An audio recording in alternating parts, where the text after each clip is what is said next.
السلام عليكم مشاهدين، نتمنى ان شاء الله تكونوا في احسن الاحوال. اليوم ان شاء الله خالتي غادي توريكم القليه. تبعوا الفيديو ونتمنى ان شاء الله يعجبكم. السلام عليكم ومرحبا بكم اعزائي المشاهدين والمشاهدات. غادي نوريكم القمح كي نديرو نقليوه. ها هو راه حنا غاسلينه من قبل ومنقيينه ودرك حنا دورو نقليوه. بسم الله.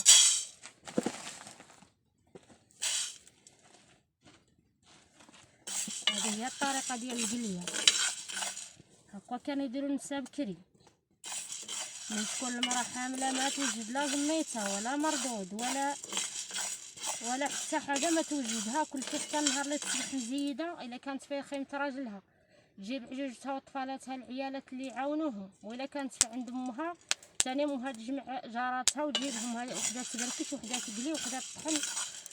ما كان لا زلزلان ولا كاوكا ولا قاطو ولا حتى حاجه ما تندار، غير الزميته والدهان والمردود. يحطوا المردود ويديروا موراه الزميته صافي ويفرقوا الناس. ما كان لا قاطو ولا كعك ولا حتى حاجه ما كان. زميتها غير هكاك، غير السكر والدهان. هذا الشيء باش تروم.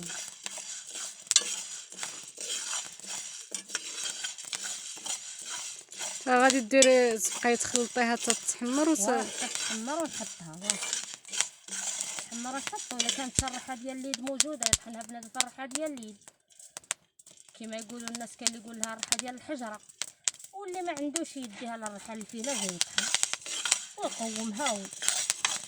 ونوريكم ان شاء الله الطريقه كي نديرو نقوموه. ها هو هذا من بعد ما تحمر غادي تمشي غير بهذيك الطريقه، تبقى دير في الفراخ يتقلى وتعاود دير هنايا.